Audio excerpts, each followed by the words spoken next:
Hello everybody, welcome back to the Food and Drink Chronicles. I'm Teddy, and if you've noticed in my last two videos, Celeste and I recently went to the Orlando Informer Meetup. So we got some tips for you guys, so stay tuned.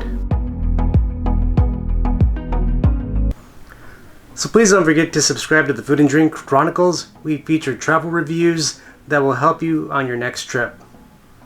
So simply click subscribe and consider liking this video if you find it helpful. Let's get started. Tip number 1, purchase a 2-day Orlando Informer Park Pass. So there is so much to do, guys. You're not going to be able to do it all in one day. Trust me, I've tried it. On my first Orlando Informer event, we did 1 day, and it was not enough to do all the rides and eat all the food. But we did get a lot done. But 2 days, there's so much more you can do. So I recommend getting a 2-day Park Pass through the Orlando Informer. Tip number 2, once you've purchased your park tickets through the OI event, make sure you take advantage of those discounts and book a resort. Now, I've stayed at Surfside Inn, which is part of the Endless Summer Resort. The way that works is that you can take a bus to City Walk. Now, that bus takes 10 minutes to get to City Walk, which isn't that long of a bus ride. It's actually very convenient. I never really found myself waiting for too long for the bus. Overall, I really like staying there. Just, do some research and find out what resort fits you better. Tip number 3, read the OI email. I mean, you can see, if you scroll through this, you'll just find out everything you need to know about your meetup. So it tells you what rides are going to be closing, when the events start, what to expect. While you're at the park, if you have any questions, you can actually contact the Orlando Informer. When you get your park ticket and this little handy dandy sleeve here, that sleeve holds the park ticket, but it also has information on how to contact them. So I recommend contacting them if you have any questions whatsoever. Tip number 4, when you first pick up your tickets, you're going to get a wristband, and you're also going to get a $15 gift card. That $15 gift card can be used at City Walk. It can also be used, at either of the resorts. So whether it be Island of Adventure or Universal Studios Orlando. Now, from what I found out is that you cannot use it at the resorts. But here's a recommendation that I have for you. So if you arrive, let's say at 3 p.m. to get your tickets, take that $15 gift card over to the Toothsome Chocolate Emporium and get yourself a shake. Now the shakes are going to run you a little bit over, but that's fine. So it's $15. I think a shake will run between like $16 and $18, but hey, you save money on a really good shake. Now another part of this tip is that you can actually use that gift card to purchase alcohol. Tip number 5, now that you've read your emails, you will know that you have some time to kill for the event. Now at 4 o'clock, I was able to get my tickets, my wristband, my $15 gift card. Now they started lining up, I would say about 10 minutes prior to actually get into the park. And then I went into the park at 5 o'clock. It was as easy as that. So yeah, you can pick it up at 3 and go to the Toothsome, or you can pick it up at 4, you can wait to get into the park and use it to purchase alcohol. Tip number 6, choose your park wisely. You can either enter from the Island of Adventure side, or you can enter from the Universal Studios Orlando side. You want to consider some things. If you're going to enter in from the Island of Adventure side, are you going to go ride Hagrid's? Then yeah, you may want to enter in through the Island of Adventure side. But if you want to go have some really good food, I recommend starting with the Universal side because they have Finnegan's and other really great places to eat. So, you also want to plan it according to which side of the park you want to go ride rides at as well. Because, on Island of Adventure, you got the roller coasters, you got the water rides. On the Universal side, you have more indoor type rides. But I don't know, in my opinion, I think Diagon Alley is much cooler than Hogsmeade. Sorry if you like Hogsmeade more. So yeah, it just depends on where you want to start. Think about that when you're planning which park you want to start at first. Tip number 7, and this is kind of a strange one, but I would say avoid the Wizarding World when you first get into the parks. The reason why I say this is because it's going to be crowded. There's going to be so many people, it's going to be wall to wall, and plus you're not going to have access to the free butterbeer. So why not just wait until the event starts when you can get access to free butterbeer and free food? So I would just come back to the Wizarding World later. So what you can do, because you got like about 4 to 5 hours to kill, you can ride the water rides, you can check out Shrek 4D, you can check out Fast and Furious, just whatever rides usually have that low wait time. And just get those out of the way. Tip number 9. So the rides close at 12 o'clock. This is where you want to read your email. Let's take a look at it real quick. I'm going to read through it. So it says here, Transformers, the 3D ride, Harry Potter and the Escape from Gringotts, Flight of the Hippogriff, Hollywood Rip Ride Rocket, The Incredible Hulk Coaster, Hagrid's Magical Creatures Motorbike Adventure, and Jurassic World Velocicoaster will need to be clear of guests by 12 a.m. At 12 a.m., you will no longer be able to ride Escape from Gringotts. Let me put a story to this. I got on Gringotts, I think it was about 11:45. Maybe a little bit later than that, I'm not sure. But either way, by the time I got off the ride, there were people that were still trying to board it, and the people that work at the park said no to people that were trying to get on it. Like, no, you can't get on this ride. We have to close at 12 because of noise ordinances. So just be aware of that. You don't want to miss out on Gringotts if you're there for the Harry Potter world. Tip number 10, it's unlimited food and drinks. So you're going to want to stop at some of the most coolest places to eat. You're going to want to stop at Finnegan's, by the Leaky Cauldron, by the Three Broomsticks, Louie's, Burger Digs, all those great places. I mean, you can walk in and have as much food as you want. So you can grab a burger, you can take a bite out of it, and head over to the next thing. I actually like going to the Simpsons a lot. Cletus's has good chicken, Krusty has a good Krusty burger. But I will say this, I think Burger Digs was my favorite burger at the park. And the Leaky Cauldron and the Three Broomsticks have awesome food. They're all really great places to eat at. Tip number 11 is try all the butterbeers. Talk about the Harry Potter stuff a lot, but I cannot do this video without talking about butterbeer. So they have frozen butterbeer, cold butterbeer, hot butterbeer. They also have butterbeer ice cream. So try all the butterbeers, try the ice creams, but also you can try pumpkin juice, you can get gilly water, which I guess I could add that to part of my tip. You get free gilly water, which is just regular water. So you may want to keep your backpack empty or keep your hands empty by not bringing water into the park, knowing that you're going to get free gilly water during the event anyways. Tip number 12. So there are 3 ways to enter the park. So once the event starts and you're allowed access into the park, you can either take the Hogsmeade King Cross train to either side of the parks, or you can simply exit the park and go to the next park that you're going to. Now, once the event officially kicks off, you can use the back lot. So the back lot, depending which way you're going, it can start at Circus McGurkus or it can start at Minions Mayhem. Now, from those 2 areas, you can quickly get from one side of the park to the other. It's much faster than taking the train if there's a wait, and it's also much faster than having to walk across from the outside of the park to the other side of the park. So that can be a bit of a walk. I recommend taking the back lot during the actual event. Tip number 13, bring a small bag.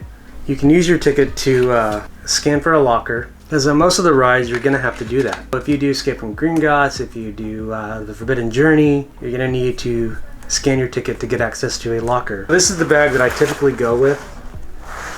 It's a pretty small bag, you can press down pretty easily.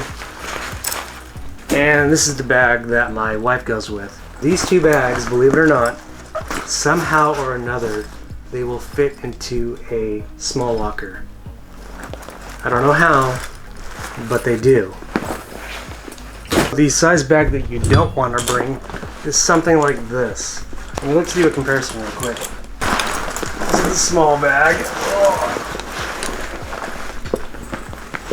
It's the other small bag. I mean, I don't know, maybe 2 of them are the same size.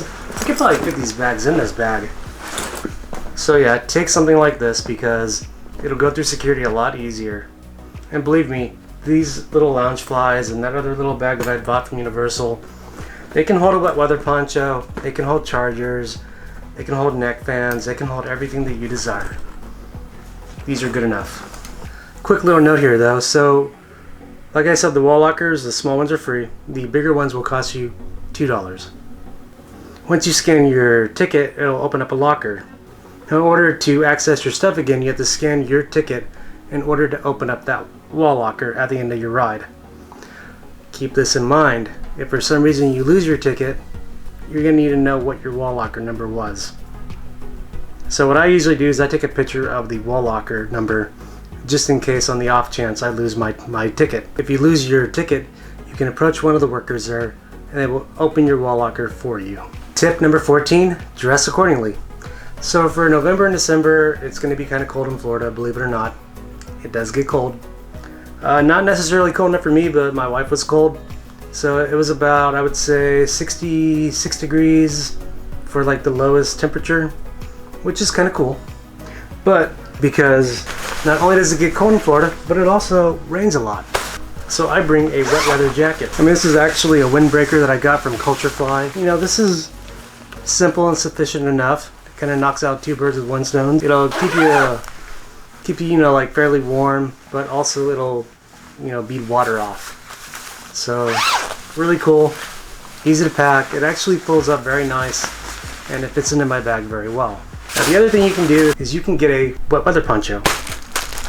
So we got the Harry Potter wet weather poncho. These things will block out rain like no other. The other thing about them though is that you can also take them on the water rides if you don't want to get soaked. You can also bring an umbrella. Now with the umbrella, I recommend you get a small size umbrella. The reason why I say that is because of the lockers. Here we go again with the lockers. If you get a small locker, you can fit that small umbrella into that locker.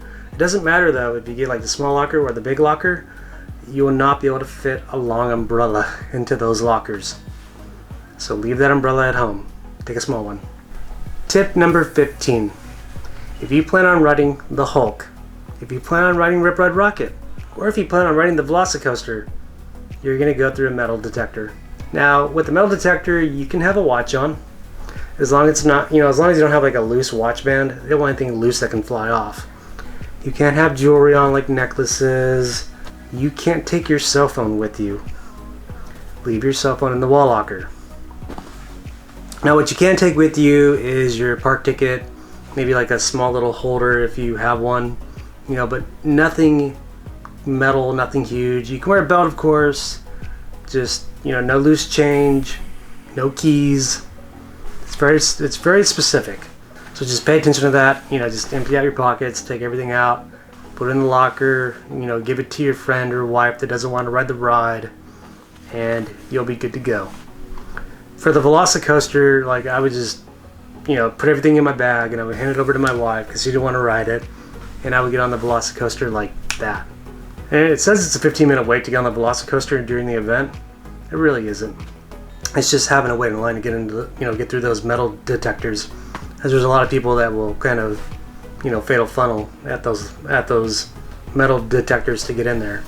So anyways, don't forget to leave me a like if you're finding this video helpful in any way. It does help out this channel. And also consider subscribing if you have not subscribed. Tip number 18. When the rides close at 12 a.m., you have about anywhere from half an hour to an hour and a half to kill. So if you're going on a Friday, I believe you have like half an hour. If you're going on a Saturday, you have an hour and a half. Now, with that time, you can get more food at some places. Some places stop serving food at 11:30, but you can also ride some of the rides that you haven't done yet. So if you haven't done King Kong Skull Island, you can do Skull Island. If you haven't done Fast and the Furious, you can do Fast and the Furious. If you haven't done Spider-Man, you can do Spider-Man. Just whatever rides are actually open. You can also run around and purchase merchandise at the parks. It's a really great time to shop because you're going to have plenty of time to go look at merchandise and, you know, maybe pick up those last minute things that you wanted to get but you just didn't want to carry around the park. So use that time wisely, plan your day wisely. You know, you're going to have plenty of time to do everything that you want to do. You know, during the day, just focus on rides, and then towards the end of the day, you can go shopping because you'll know that you have that time to kill. Which brings me to tip number 19. So you're gonna want to map out your day. Prioritize the rides you want to ride and the foods you want to eat. So for instance, our priority when we first got to the park was to ride Hagrid's. So what we did whenever we were in line to get our tickets, we went ahead and we went on to the app, took that time to book the virtual line for Hagrid's, and then after that, you know, once we were done with that ride, we decided to hop over to another park because we wanted to try Finnegan's and try some different food. But we had 2 days, of which, we had to plan everything out. So we decided that on the first day, we would focus all of our time at Island of Adventure and ride all the rides there. And then if we had time, we would go over to the other side of Universal Orlando. The second day, we were planning on doing Universal Orlando all day, but what we did was we decided to do Hagrid's that day. So we did Hagrid's twice. We did the virtual line on Friday, we did the virtual line on Saturday, and this worked out really well. So that second day, after we did Hagrid's, we actually caught the nighttime light show at the castle. The nighttime light show at the castle was shortly after our ride that we had reserved, and it was a very short show. And once that show was over with, we went ahead and we walked from one side of the park to the other side of the park. So we had to actually exit the park because the event had not started.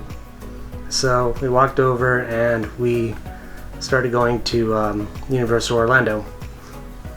Now there was something that we wanted to do, but unfortunately the thing that we wanted to do was closed by the time we got there, and that was Chaz Alcatraz. So Chaz Alcatraz has like this shark thing drink that you can get. I'll put a video in here somewhere.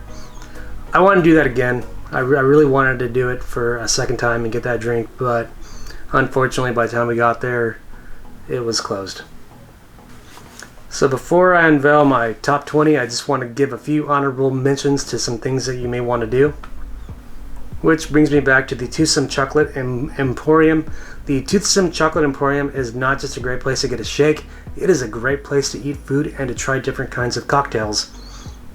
I cannot recommend this place enough. It is amazing. I think it's better than Mythos. I think it's probably the best theme park restaurant that I've ever been to. And I'm a huge Disney fanatic, and that's how much I love the Toothsome Chocolate Emporium. Skip this Shrek 4D ride. I know, some of you may like it, but here's the thing. You gotta wait to get on that ride, and that can be about 14 minutes or so, 15 minutes, whatever. Because the ride itself is actually 15 minutes long, so you will waste half an hour out of your day trying to go out of your way and do that ride. So just skip it altogether. Check out the Tribute Store. If the Tribute Store is open, definitely go check it out. You never know what they're going to have. Last time I went, they had Jurassic Park merch. And most of the time you go, though, it might be like Halloween Horror Nights, Christmas, whatever the heck they're actually doing. I don't know what it was last time because I missed out on the Tribute Store. Leave early to catch the bus. So if you're staying at Cabana Bay, if you're staying at the Endless Summer Resorts, you may want to consider leaving a little bit early so that way you're not waiting half an hour to catch the bus in the rain. Get plenty of rest before you go to the park, and I mean get some rest. If you're doing it for 2 nights, just make sure that, like after that first night, you wake up late because you're gonna have a much longer night on Saturday. I made a mistake of waking up early, and man, I paid dearly. I was so tired that day. All right, tip number 20, last and final tip, guys. You need to check out the Monsters Cafe if it is open.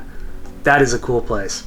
I mean, it has, your old-fashioned style, classic-looking Dracula, Wolfman, Loch Ness Monster, whatever you call it, just all kinds of different classic monsters.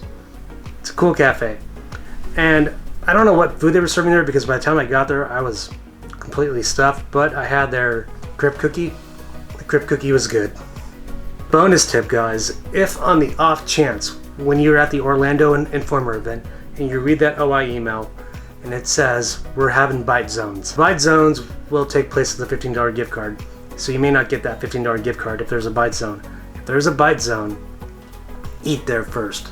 You're going to have unlimited food and drinks at that bite zone. But choose your location wisely. There's several locations you can go to. I highly recommend starting at the Universal Studios Orlando side. So I don't remember what it's called, but it's Studio something. Go to that one. Anyways, that's going to do it for this video. If you guys like what you see here, be sure to leave me a like. If you have not subscribed, please consider subscribing to my channel. I will catch you guys in the next video. Food and Drink Chronicles out.